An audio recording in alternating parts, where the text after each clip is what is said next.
Okay, let's start.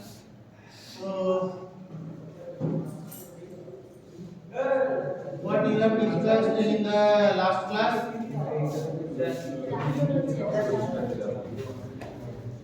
What we have discussed in the last class?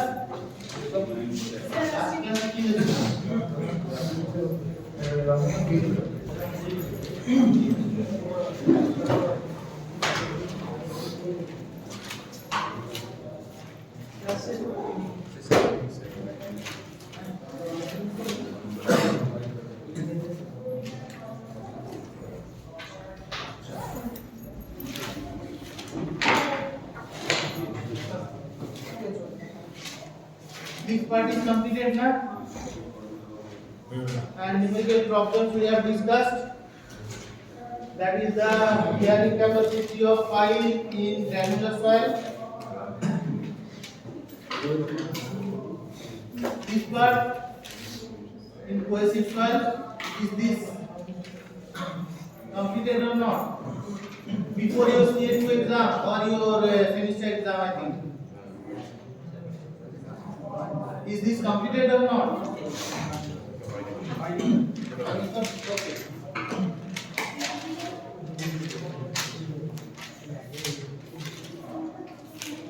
Okay, so for your revision of the last lesson, that is the determination of ultimate load bearing capacity of pile in granular soil or cohesion less soil by static formula. Okay. So, if you can remember, in the last class we have discussed, or in the previous classes we have discussed this static formula, that is ultimate bearing capacity. Hey, don't talk please. Ultimate bearing capacity have two parts. One is the point bearing capacity and another is the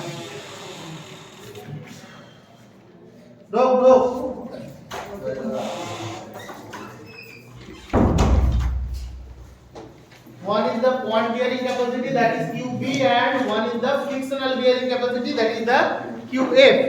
QB is taken care by the base of the pile, bottom of the pile, and the area of the bottom of the pile section is actually the main factor to carry that point bearing capacity. And QF, that is the frictional bearing capacity of skin friction, that is dependent on the curved surface of the pile. Okay, these things we have already discussed.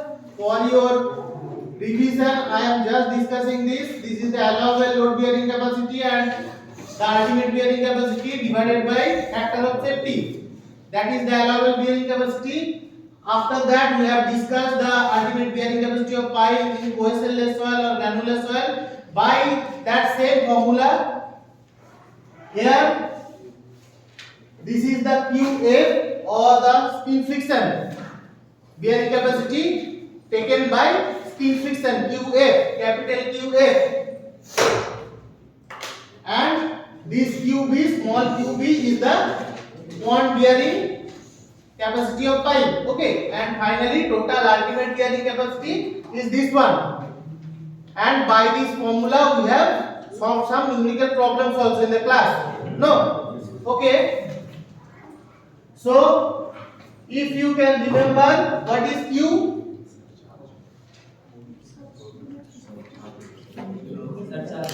Surcharge load. V is the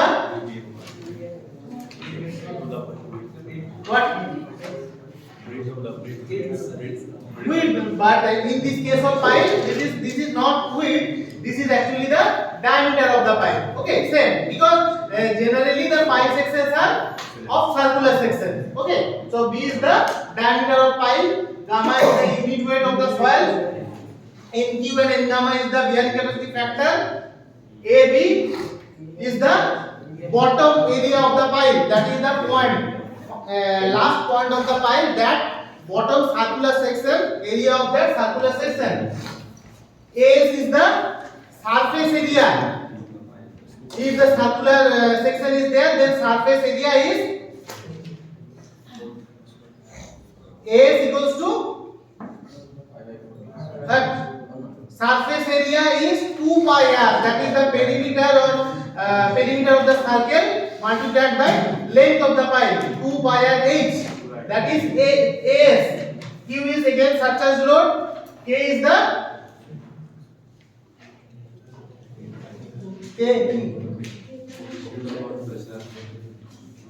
lateral earth pressure coefficient, nothing else, because in the last slide we have calculated friction part from the concept of lateral earth pressure. Concept of lateral earth pressure, no? Similarly, this Fs is, what is this Fs? This is the frictional force, and this tan delta is coefficient of friction mu. Delta is the angle of friction. Okay, so from this, the total ultimate bearing capacity of pile in granular soil or cohesionless soil is derived, this equation. So is this clear? This is only for revision. These things we have already discussed and numerical problems are already solved. So this part is coming from the frictional part, this part is coming from the end point of the pile, and the first part of this formula is same as the shallow foundation or footing. Okay, that is the, what is that formula or equation for shallow foundation? For shallow foundation that you have studied in the last semester. What is that formula or equation? What is the name? Target bearing capacity formula. Okay, so this part is coming from the target bearing capacity formula or equation, and this part is coming from the concept of friction, nothing else. This problem you have already solved. Now coming to the next part, that is the determination of bearing capacity of pile in cohesive soil by same formula, that is the static formula.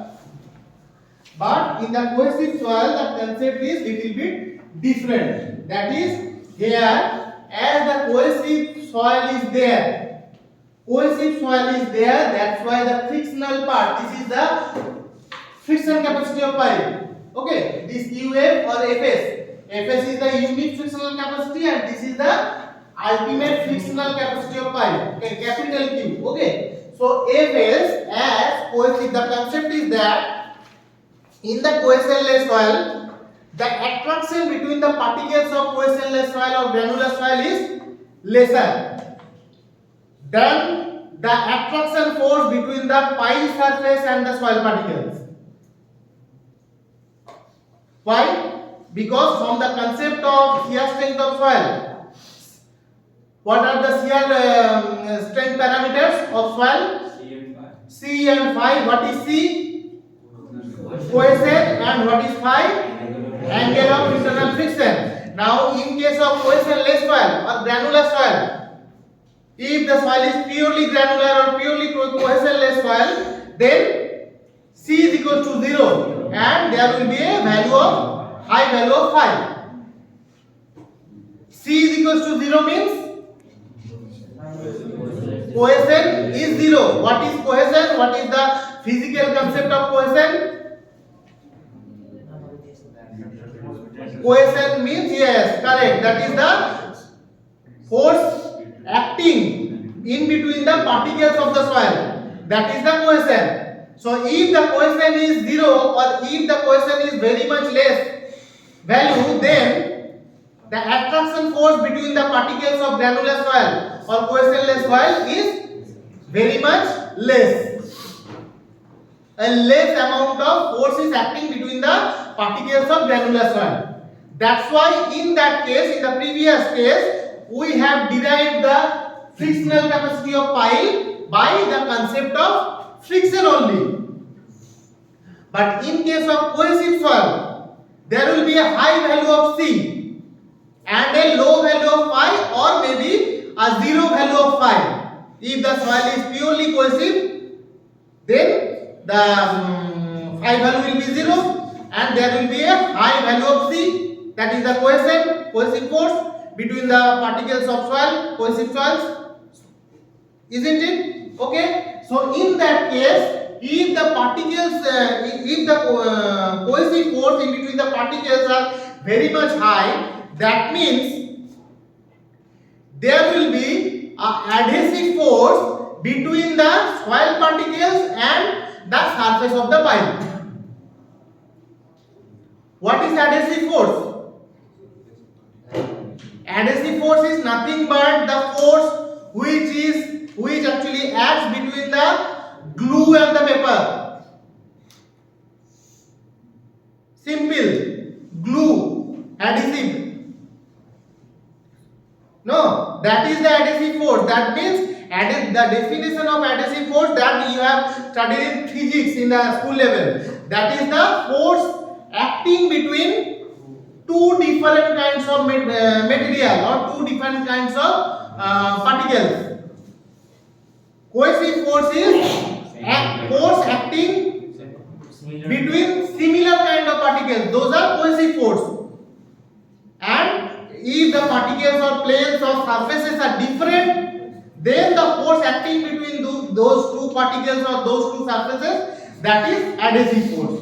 So in case of cohesive soils are of gluey nature, adhesive kind of nature. Cohesive soil means clay. No, so that adhesive kind of nature will give an adhesive force in between the pile surface, curved surface, or maybe the bottom surface. That generally we are considering here the curved surface. So curved surface and the cohesive soil, that surface, two surfaces will be there now.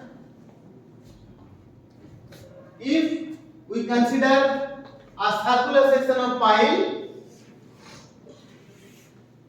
if this is a part of pile, this is the curved surface and surrounding this curved surface there will be a surface of soil. Okay, so in between these two surfaces there will be an adhesive force. Okay, that's why the concept is little bit different between that cohesive soil and cohesive soil, and in this case the frictional capacity of pile will be alpha multiplied by C. Here alpha is the adhesion factor. Already notes are given and I think you have studied from books and from the notes also. Now, পড়েছি তো? দেখেছি notes গুলো? Okay. So this is the frictional capacity of pile. This is the unit and this is the ultimate. Ultimate means only you have to multiply by area. This is the unit. This force is this capacity is per unit area. This small fs is the capacity of pile per unit area. So multiplying the total area, same 2 pi r h, multiplying that we can have the total ultimate bearing capacity for frictional part, not the total. Okay.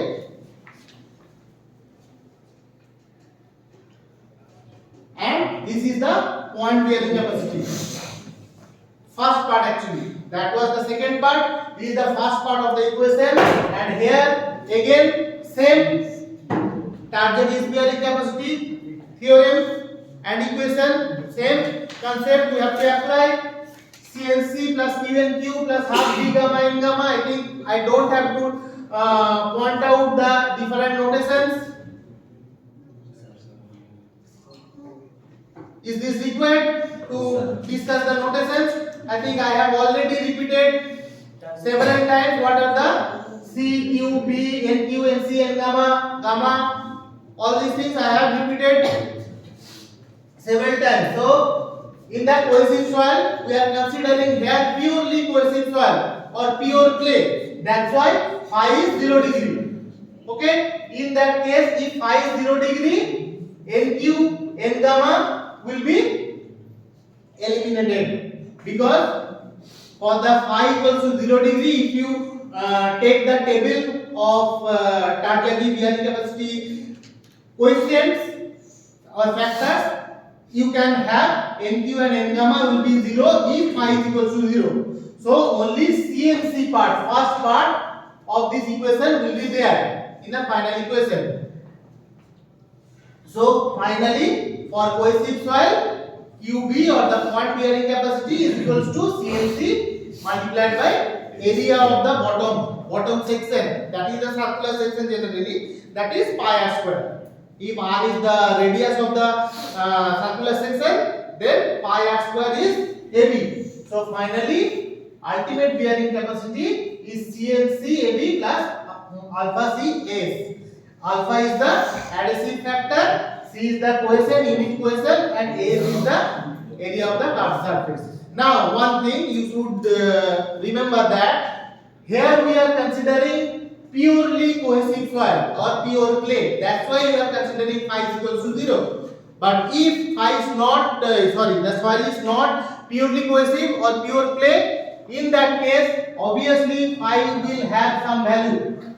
Maybe 10 degree, 5 degree, lesser value because cohesive soil will have lesser values of phi. Okay, that means if the soil is C5 soil, here we are discussing only two kinds of soil, cohesive soil and cohesionless soil. Okay, in the cohesive soil we are considering C is equals to 0, in the cohesive soil we are considering phi is equals to 0, in the cohesionless soil we are considering C is equals to 0.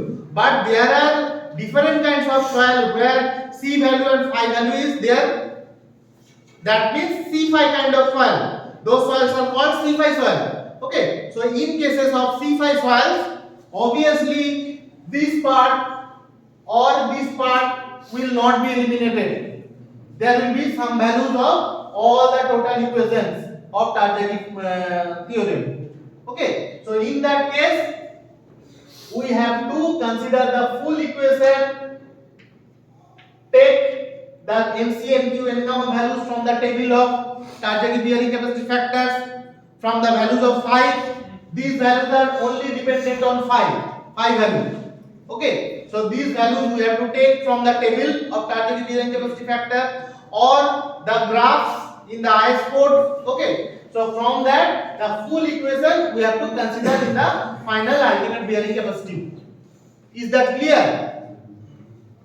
These are the two different kinds of soil, specifically two different kinds of soil. But in the practical cases, obviously C5 kind of soil are very much available in the site. So in that case, we don't go for only phi is equals to 0 or C is equals to 0.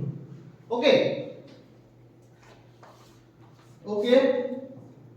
So this is the thing, and these are some prescribed values of adhesive factor. Because adhesive factor, there are no such equation or no such formula to calculate adhesive factor. Adhesive factor may be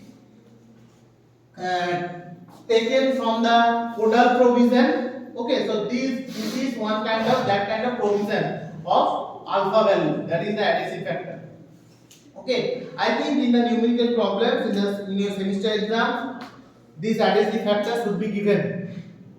Okay, so this is the adhesive factor, and okay, let's for now we are skipping the tutorial problem. Okay, in the next class, after discussing this dynamic formula, we'll go for the numerical problems. Okay, because numerical problems will take much time.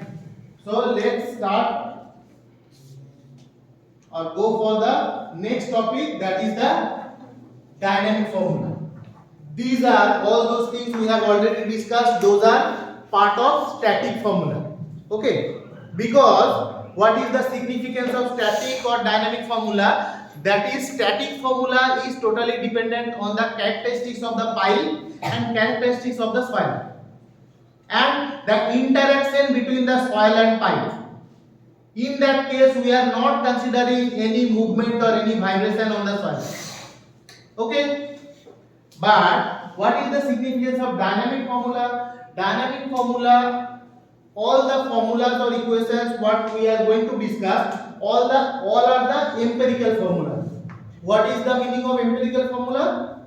Experimental, yes. That means from the practical data, a huge amount of practical data are gathered, and from those data, these equations are derived. That means if you plot a graph with maybe 1000 or 10,000 or 1 lakh of data, and plot this in Excel plot, you can make that Excel plot now, and from that you can have equation of that plot. So like that, that is one easy thing what I am talking about, but there is a huge complex methodology, mathematical concept which are actually involved in making or deriving the empirical type of formulas. Okay, so dynamic formula, where this dynamic terms is coming, dynamic term is coming because of the installation process of pipe. Installation process, what are the installation process? We have already discussed installation process.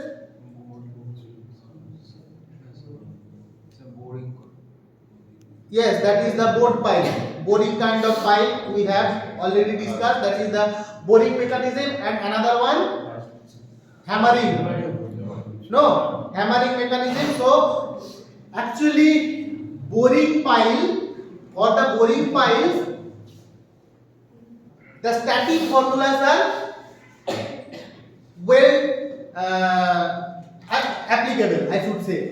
Static formulas are well applicable for the bored pipes. Okay. In that case, boring is excavated, one bore hole is excavated, and pipes are inserted.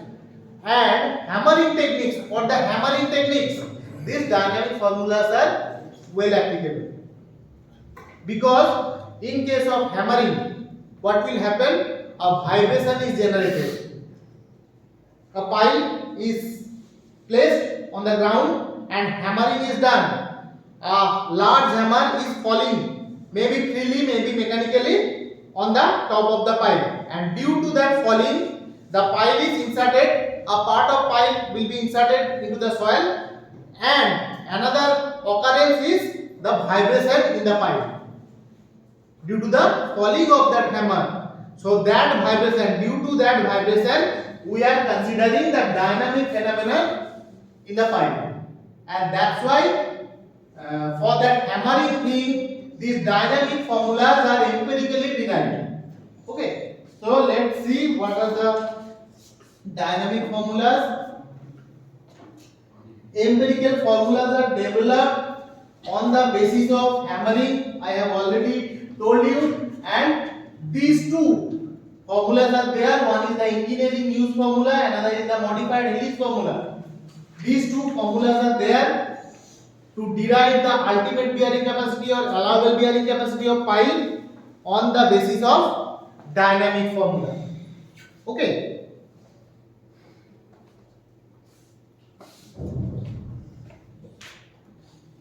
And that energy required to install, because one time hammering is not enough for the full insertion of the pile.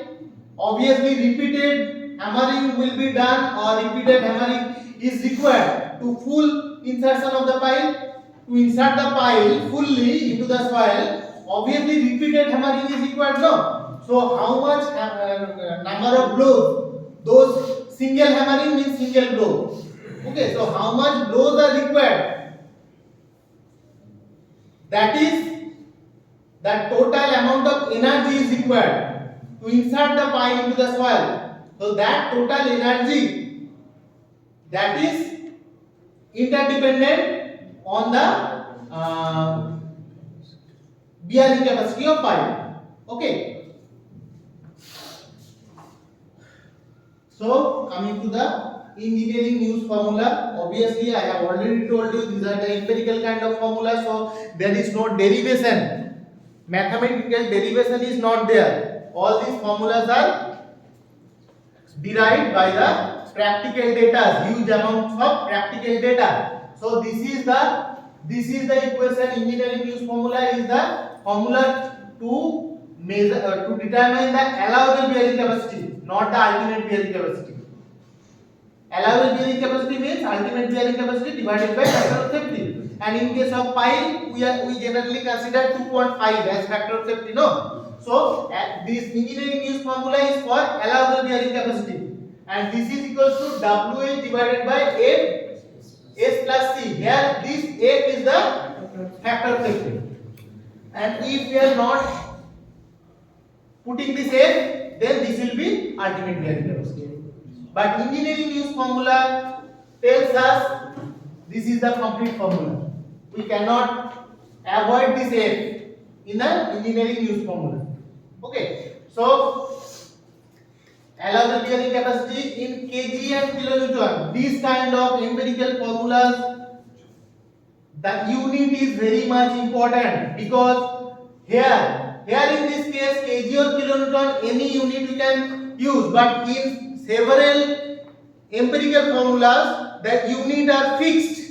We have to go for choose for that specific unit which is given in that formula, empirical formulas. Okay, so in this case we cannot go for Newton, or cannot go for dime, or cannot go for gram. The kg and kilonewton is fixed. The data, those are collected from the field to derive this formula. Those are gathered like that.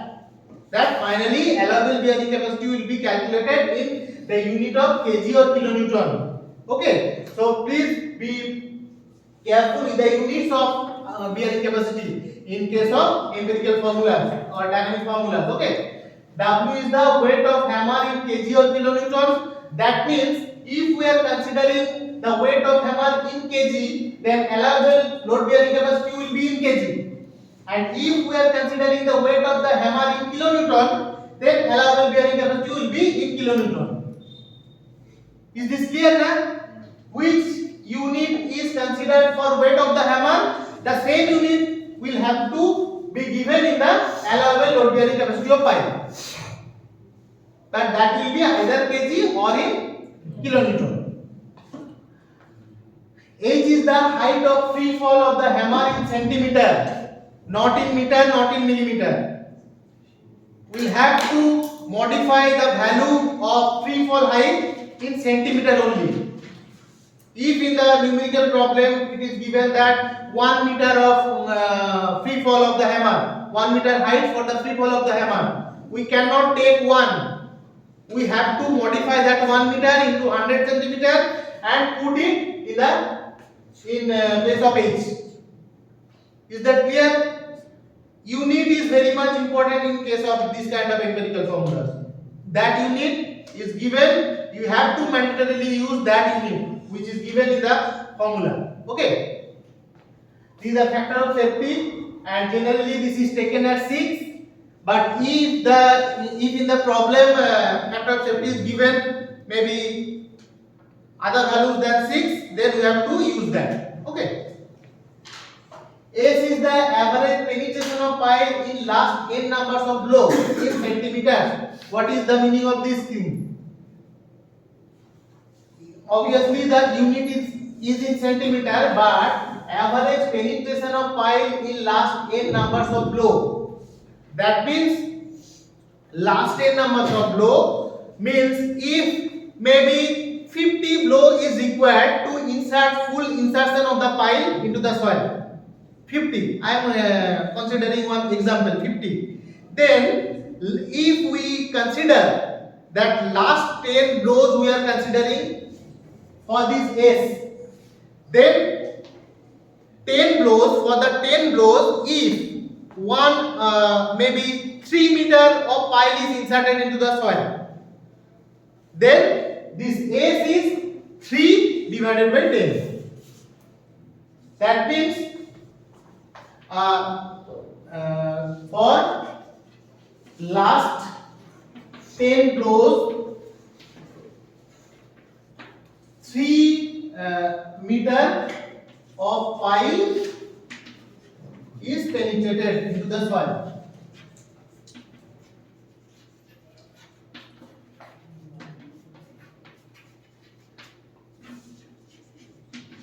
last 10 blows means if 50 blows are required, then last 10 blows we are considering. Or if 40 blows are required, then last 10 blows we can consider, last 20 blows we can consider, or total 40 blows we can consider. But total penetration maybe 3 meter, maybe 10 meter, maybe 5 meter, and that S is equals to the average penetration for each blow. That means 3 divided by 10. But this is in meter per blow. That S will have the unit of centimeter. That means 3 divided by 10 multiplied by 100 centimeter. This is the value. This will be the value of S for this specific example. Okay, this is the average penetration of pile for last considered numbers of blows. But that must be in centimeter. Is that okay? Don't be confused, because you can see that the load bearing capacity or weight, those are in kilometer or kg. So these are in which unit system? SI. Okay, but centimeter, this centimeter or this centimeter is CGS unit system. So don't be confused. Already these are prescribed, or provision is there to use this unit only. So don't use meter in case of H or in case of S. Okay. Okay. Let's go to the next slide. Now there is one last term, that is C. C is the additional penetration of pile that would have been possible if there is no energy loss during driving the pile. What is the meaning of this thing? That is, as the total operation or penetration of pile is a mechanical procedure by hammering, and there will be some frictional force in between the pile and the soil, and due to that a part of the energy of hammering is lost. That is from the concept of efficiency. Obviously 100% efficiency cannot be availed. No. Is there any machine or anything which will give you 100% efficiency? No. In the mechanical system, in the practical cases? No. There may be some ideal or theoretical cases where 100% efficiency may be availed. But in the practical cases of mechanical systems, obviously there will be some part of energy which will be lost due to the lesser amount of efficiency. No. So if there is no loss of energy, that means if the system will be ideal system and no loss of energy will occur, then an extra amount of penetration should be there in the pile. No. So that is the C. That is C. That is additional penetration of pile if there is no loss of energy. That means efficiency will be 100%. That is the ideal case, not the practical case. But that part of energy is not lost in the procedure of pile penetration, then this part of extra penetration will be there. So this C for the drop hammer, for the steam hammer. What is drop hammer and what is steam hammer? Do you know? No, I think you are hearing these two terms, drop hammer and steam hammer. This is new for you. So drop hammer is mechanical hammer, that is just free fall type of thing. From a height it will drop on the pile head freely, only dropping. Okay. And steam hammer, where steam energy is required or steam energy is used to drop on the pile head with an extra force, not the free fall. Okay, that is the steam hammer. That means if this is the pile, one hammer. If you go for some site visit where piling work is going on, then you can easily understand. It will change. Okay, so if this hammer is freely fall on the top of the pile, then that is drop hammer. But if steam energy, we in the normal cases of prototype means small models. In case of your soil mechanics laboratory, some of the machines are operated by that oil. No, whether you have seen or not, but there are some machines are there in your soil laboratory or concrete technology laboratory. Those are operated by the oil. There is a tank of oil, and only by pistoning them mechanically those machines are operated. So in case of a large size of piling operation, we cannot use the oil thing, but in that case we can use the energy of steam. Okay, so if by the energy of steam we can drop the hammer on the pile head with an extra force, with an extra effort, with an extra energy, those are called steam hammer. Okay, so for the drop hammer, C is 2.5, for the steam hammer C is 0.25. What does this means? That is, in case of drop hammer, the energy loss is higher. In case of steam hammer, energy loss is lower. That's why this value we are considering lesser than this.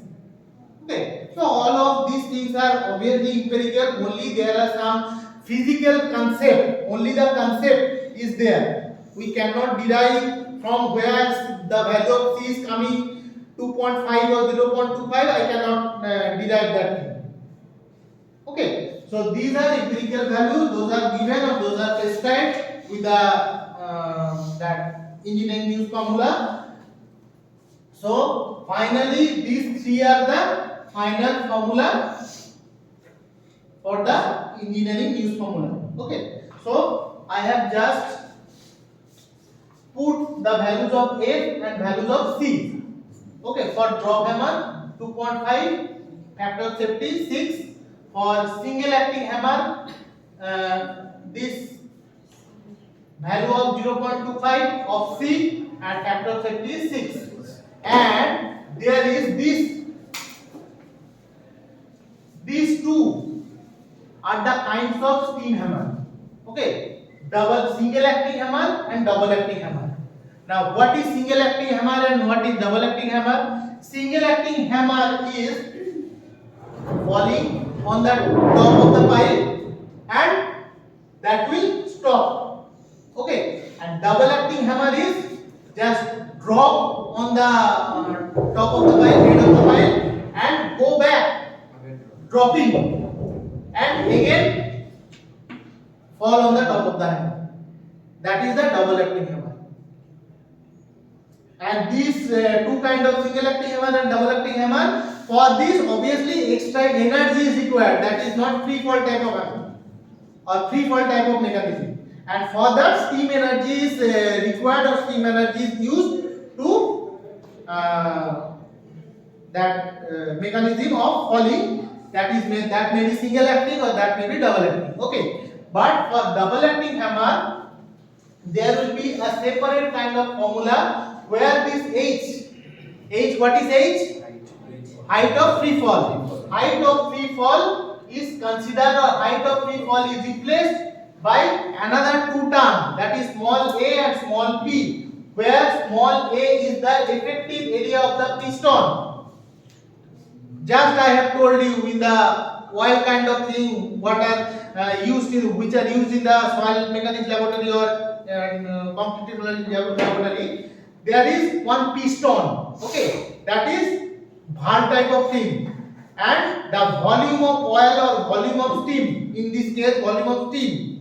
Okay, volume of steam If volume of steam is increased, then a force will be acting on the piston. That force is indirectly go for the hammering operation. Okay. So this piston, A is the effective area of the piston in centimeter square again, and P is the minimum. Mean. What is mean? That is means average. Average effective steam pressure in kg per meter square. Kg per meter square. This average effective steam pressure, but the area is in centimeter square. You have to remember these things. These units are very much important. Okay. If you will face some numerical problem on double acting hammer, obviously double acting hammer, in that case steam pressure you have to calculate kg per meter square, but effective area of the piston above that steam, that is in centimeter square. Is this okay? We will discuss the numerical problems in the next class. Don't be confused. Okay. So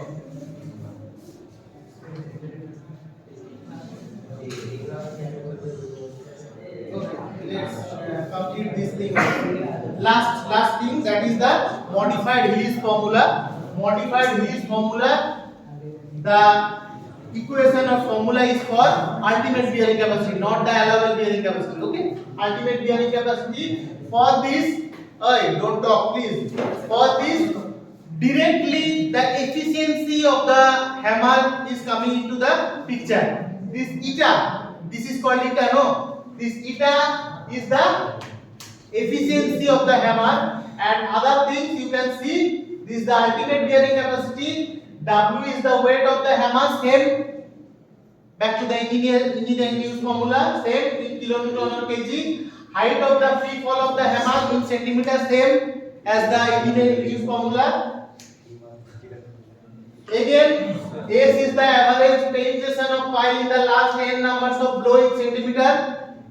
That is same as the engineering use formula. Again, for drop hammer, S is equal to 2.5 and for steam hammer is equal to 0.25. Same. Only there is one provision, is that for drop hammer last number of, here in the engineering use formula we can take any numbers of blow as the last numbers of blow. That means the in case of 40, the last 10 numbers of blow we are considering in the engineering use formula, or 20 or 30 blows we can consider. But in case of Hillis formula, N is all, the provision for N for drop hammer is given as 5, and provision for steam hammer N equals to 20. That means this will be fixed.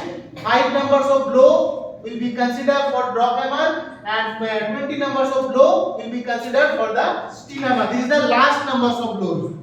If 100 numbers of blows are required, then last 20 numbers of blows will be considered for the average penetration calculation. Okay, so up to this, much similar to that engineering use formula, no? But last part, that is C. This C is different. What was that C? That is the extra penetration if there is no loss of energy. That capital C in the engineering use formula will be the extra penetration if no loss of energy, no? But in case of modified Hillis formula, the C is different. That is the total elastic compression. Total elastic compression means, if we consider this is the final soil layer on which the pile is standing, obviously this soil layer will be a rock layer or very high capable layer. Otherwise, we cannot make the pile foundation on that soil. So, if the hammering is done, obviously due to that load, from the point of view of that elasticity of physics, obviously there will be some compression on the pile load. If force is applied and this part is fixed, a chop, this chop, or this is fixed, any material is there, if force is applied, so compression will be occur, no? So that elastic compression is this C. There are three parts of this elastic compression. One is the compression of pile cap, next one is the compression of pile, and finally the compression of soil. Because this soil, obviously in that soil also there will be some compression. In that pile there will be some compression due to the application of load, and the pile cap. Pile cap is the structural part of pile to make the tie beams. If you visit some construction site of piling, you can see that after piling, above the piles, obviously there will be some pile caps. Otherwise, we cannot. No, not hammer. Hammer is done only on the pile head.